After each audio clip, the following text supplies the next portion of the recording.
ఏం జరిగింది ఇవాళ మాకు అర్థమైన కాడికి చివరికి ఆఖరికి ఆ సంస్థ మా వల్ల కాదు ఇక్కడ తెలంగాణలో వ్యాపారం చేయడం అని చెప్పి పారిపోయే పరిస్థితి వచ్చింది. ఎందుకు? దీని వెనకాల లోతైన కుట్ర ఉంది. ఎల్ఎన్టీ మీద ముఖ్యమంత్రి గారి పగ ఈ రోజుది కాదు.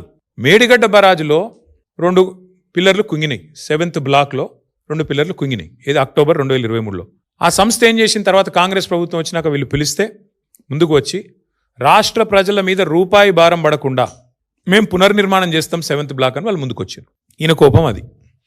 మేడిగడ్డ కొట్టుకపోవాలని నేను చూస్తుంటే కాళేశ్వరం కూలేశ్వరం అయిపోయిందని చెప్పి నేను రోజు మొత్తుకుంటే నాకు లాభం అవుతుంది, కాళేశ్వరం ప్రాజెక్టును బద్నాం చేసి బతుకుదాం అనుకుంటే వీళ్ళు వాళ్ళ సొంత పైసలు పెట్టి రూపాయి అవసరం లేకుండా రాష్ట్ర ప్రజల మీద భారం పడకుండా ఎల్ఎన్టీ సంస్థ మొత్తం కడతానని వస్తే ఇక నేను ఇన్రోల్ చేసిన ప్రచారం అంతా చిల్లర ప్రచారం అని తేలిపోతుంది కదా అనేది ముఖ్యమంత్రి గారి దుగ్ధ.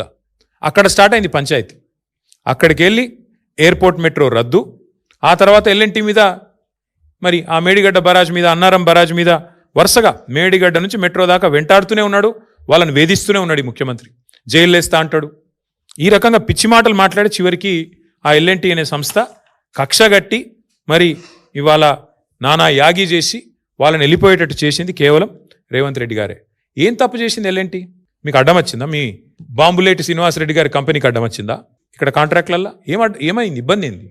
ఇచ్చుకున్నావు కదా నువ్వే. నారాయణపేట కొడంగల్ లిఫ్ట్ ఇరిగేషన్ ప్రాజెక్టులో ఇదే ఎల్ఎన్టీ సంస్థ ఒక అంతర్జాతీయ సంస్థ. ఇది వాళ్ళకట క్వాలిఫికేషన్ లేదంట, బాంబులేటి కంపెనీకి మాత్రం క్వాలిఫికేషన్ ఉందంట.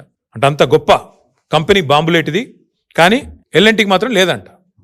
అట్లా ముఖ్యమంత్రి గారు కక్షగట్టి ఆయన సొంత నియోజకవర్గంలో ఉండే నారాయణపేట కొడంగల్ వరకు కూడా ఎల్ఎన్టీని కావాలని టెక్నికల్గా డిస్క్వాలిఫై చేయించి ఇన్సల్ట్ చేసి మీరు మా రాష్ట్రంలో నేనున్నంత కాలం పనిచేయడానికి వీల్లేదు అని చెప్పి కక్షగడితే చివరికి వాళ్ళు ఈయనకు వంత పాడకపోతే, మేడిగడ్డ కొట్టుకపోతుంది అని నువ్వు చేసే చిల్లర ప్రచారానికి వంత పాడకపోతే అది రిపేర్ చేయొచ్చు, ఆ రిపేర్ కూడా మేమే చేస్తాం 250 కోట్లు పెట్టి అని చెబితే నీకు నచ్చక వాళ్ళకు కాంట్రాక్టులు దక్కకుండా చేసి వాళ్ళను బతకనీయకుండా చేసి సంస్థ లాభాలకు వెళ్ళి నష్టాలకు పోయేటట్టు చేసి చివరికి ఈ రకంగా ఎలగొట్టిండి. వాళ్ళ మెడలు బట్టి నూకేసినట్టు ఒక రకంగా చెప్పాలంటే.